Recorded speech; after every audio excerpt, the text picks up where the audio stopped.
کیا اپنے دروازے پر، سرکار غوث پاک کے لنگر کا اہتمام کیا تھا، تو اس نے سرکار اعلیٰ حضرت کو دعوت دی۔ سرکار اعلیٰ حضرت جو ہے اپنے مریدین کے ہمراہ تشریف لاتے ہیں اس مرید کے گھر، اور آپ جو ہے تشریف فرما ہے،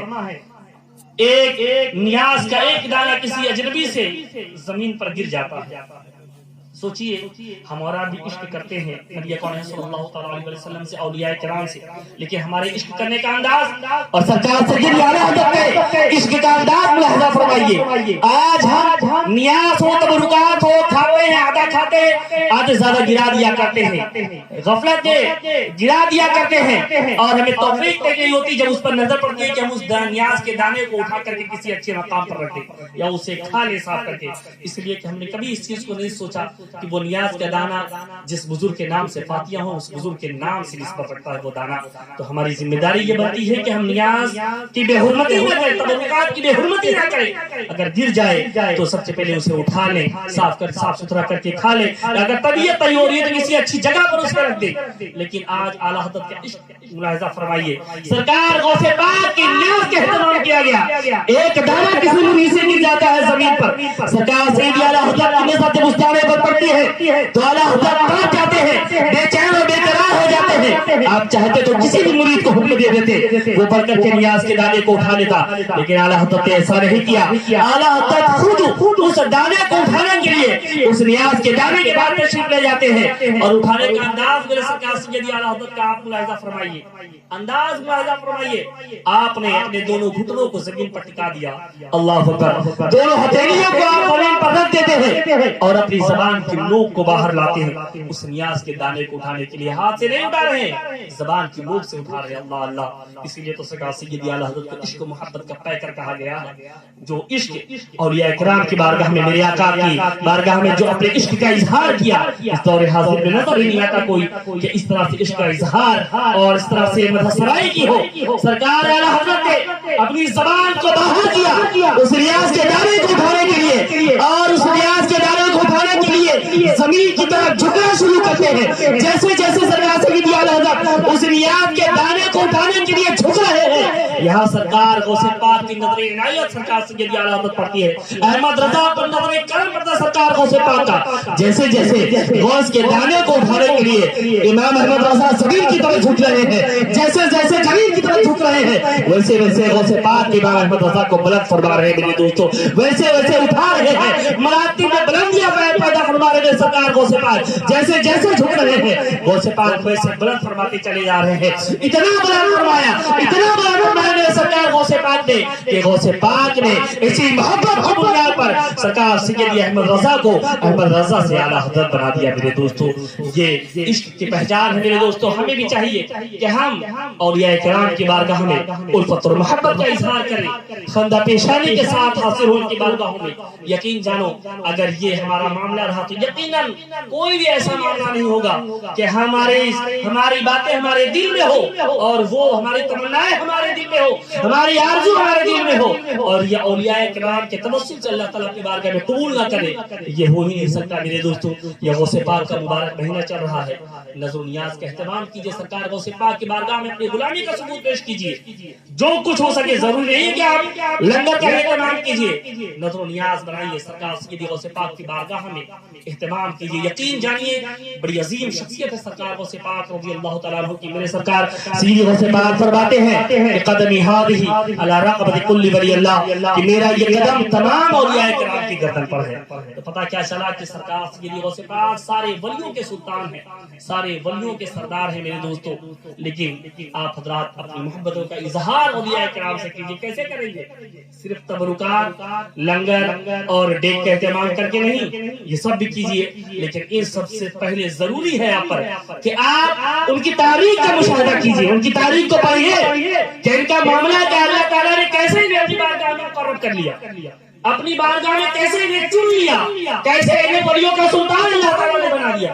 تو جب آپ ان کی تاریخ پڑھیں گے تو آپ کو پتہ چلے گا کہ سرکار سید غوث پاک رضی اللہ تعالیٰ عنہ وارضہ عنہ نے 40 سال تک عشاء کی وضو سے فجر کی نماز آپ نے ادا فرمائی۔ یہ معیار سرکار سید غوث پاک رحمۃ اللہ تعالیٰ کہ آپ سوتے نہیں تھے رات بھر، اگر سو جاتے تو وضو آپ کی ٹوٹ جاتی، ناقص ہو جاتی، وضو باطل ہو جاتی آپ کی، لیکن سرکار غوث پاک سوتے نہیں تھے، اللہ کی عبادت اور ریاضت کیا کرتے تھے، رات بھر اللہ کی عبادت کیا کرتے تھے۔ سرکار غریب نواز کی تعریف معلوم ہے، آپ ایک کروٹ پر سوتے تھے کہ کہیں ایسا نہ ہو کہ پیٹھ زمین پر لگ جائے اور نیند مجھ پر غالب آ جائے اور میں اللہ تعالیٰ کی عبادت سے محروم رہ جاؤں، اللہ کی عبادت نہ کر سکوں۔ یہ ہمارے اولیاء کرام کا لنگر اور ڈیک کر کے، لنگر ڈیک کر لیجیے، یہ اپنی آپ کا ہی فائدہ ہے، لیکن ان ساری چیزوں سے پہلے آپ ان کے اسوہ حسنہ پر عمل کیجیے، ان کی تاریخ کا مشاہدہ کیجیے کہ اللہ کی عبادت کی انہوں نے اپنے آپ کو فنا فی اللہ و فنا فی رسول کر لیا، تو اللہ تعالیٰ کی بارگاہ میں انہیں یہ اعزاز اللہ تعالیٰ نے بخشا، یہ مرتبہ اللہ تعالیٰ نے عطا کیا کہ آج لوگوں کا ہجوم لگا رہتا ہے، لوگوں کا تاپا بنا رہتا ہے۔ ایک انگریز ہندوستان آیا، جب وہ انگریز ہندوستان سے واپس گیا تو لوگوں نے اس سے سوال کیا کہ بتا تو ہندوستان گئے تھے، ہندوستان میں تمہیں سب سے عجیب و غریب چیز کیا لگی؟ تو اس نے کہا میں نے ساری دنیا کو گھوما، ساری دنیا میں نے گشت کی، ساری دنیا کو میں نے ٹریول کیا، لیکن جو چیز میں نے دیکھا مسلمانوں کے درمیان وہ آج تک میں نے دنیا میں کہیں نہیں پایا۔ تو لوگوں نے پوچھا وہ کیا؟ اس نے کہا کہ میں نے آج تک ایسے لوگوں کو دیکھا ہے کہ جو زمین پر رہ کر کے حکومت کیا کرتے ہیں، لیکن ہندوستان کی سرزمین پر کچھ لوگ ایسے بھی ہیں جو زمین پر تو حکومت کیا کرتے تھے، آج زمین کے اندر ہے لوگوں کے دلوں پر حکومت کر رہے ہیں۔ دوستو وہ ذات اولیاء کرام رضوان اللہ تعالی علیہم رحمۃ اللہ تعالی علیہم کی میرے دوستو آپ اپنی ان کی بارگاہوں میں اپنی عقیدت مندی، اپنی نیت مندی، اپنے حسن اخلاق کا مظاہرہ کیجئے میرے دوستو، یقیناً ان کے فیضان سے آپ حضرات مالا مال ہوگے، لیکن آپ سب سے پہلے یہ ہے کہ اپنے آپ کو اولیاء کرام کی اسوہ حسنہ پر عمل کیجئے، اپنے آپ کو ڈھالیے ان کے عادت و اطوار پر۔ ان کی عادت کیا تھی؟ ان کی عادت تھی نماز کی پابندی کرنا، حق بولنا، حق سننا، غریبوں کے لیے مدد بن کر کے کھڑے ہونا، بیواؤں کے لیے مدد بن کر کے کھڑے ہونا۔ لیکن آپ سوچئے ہم کتنے وقت کی نماز پڑھتے ہیں؟ نماز ایک وقت کے لیے نہیں میرے دوستو، آج ہمارے کانوں میں یہ چیز ڈال دی گئی ہے کہ صرف تم لنگر کا اہتمام کر لو، نظر و نیاز کا اہتمام کر لو تو تم بخش دیے جاؤ گے، تم جنت میں چلے جاؤ گے۔ میرے دوستو یقیناً اللہ تعالیٰ اس کے ذریعے آپ کے نام اعمال میں اضافہ فرمائے گا، اولیاء کرام سے محبت کرو گے تو یقیناً اللہ تعالیٰ خوش ہوگا، لیکن ساری چیزوں سے پہلے اللہ تعالیٰ اس وقت خوش ہوگا کہ جب آپ نماز کی پابندی کرو گے، میرے دوستو روزوں کی پابندی کرو گے، شریعت مطالعہ پر جب عمل کرو گے، حق بولو گے، حق سنو گے، حق فیصلہ کرو گے تو اللہ تعالیٰ تم سے خوش ہوگا میرے دوستو۔ یا اولیاء کرام سے تو محبت ہمیں کل قیامت میں یقیناً کام آئے گی، ہم اولیاء کرام سے محبت کرتے، لیکن یہ اصل ہے کہ نماز پڑھیے، نماز پڑھیے میرے دوستو، اللہ تعالیٰ کی عبادت کیجئے، اپنی پیشانی کو اللہ تعالیٰ کی بارگاہ میں جھکائیے۔ زندگی آمد برائے بندگی، زندگی بے بندگی شرمندگی، جس نے زندگی میں جس نے نہ کی بندگی اس نے بس دیکھا ہے خواب زندگی۔ میرے دوستو اللہ تعالیٰ کی عبادت کرو، اس دل میں اپنی خشیت اٹھا۔ معلوم ہے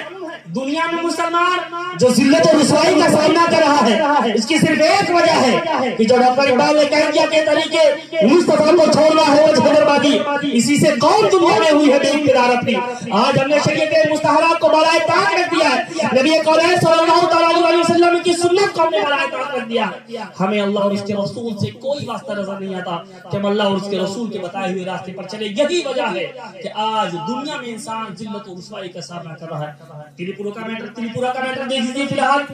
الحال تریپورہ کا ہی معاملہ دیکھ لیجیے، مساجد جلائے جا رہے ہیں، مسلمانوں پر ظلم و جبر کیا جا رہا ہے، صرف یہی وجہ ہے، ورنہ مسلمان کا تو یہ شعر آ رہا ہے کہ جب اللہ کا نام لے کر کے اگر اپنے گھوڑے کو سمندر میں ڈال دیتا تو سمندر بھی اس سے خوف کھا کے اس کے لیے راستہ تیار کر دیا کرتا تھا۔ میرے دوستو یہ مسلمانوں کا معیار رہا ہے، مسلمان جب پہاڑ پر نظر ڈالتا تو اس ایمانی خشیت سے پہاڑ بھی جو ہے جھک کر کے اس مومن کو سلام کیا کرتا تھا۔ یہ معاملہ مسلمانوں کا رہا ہے میرے دوستو۔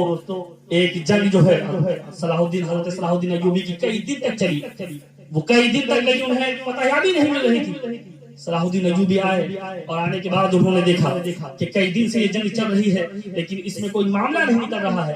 تو آپ نے دریافت کیا کہ مجھے بتاؤ کہیں ایسا تو نہیں کہ تم لوگوں نے نبی پاک صلی اللہ علیہ وسلم کی سنت مبارکہ کو چھوڑ دیا ہے، کسی سنت کو ترک کیا ہے؟ تو لوگوں نے کہا ہاں سرکار جو ہے ہم نے کتنے دن ہو گئے جنگ متواتر چل رہی ہے، ہم نے مسواک نہیں کیا ہے، کہ مسواک کرنا سرکار کی سنت ہے۔ تو حضرت صلاح الدین ایوبی نے کہا کہ جو ہے تم مسواک کرو، نبی پاک صلی اللہ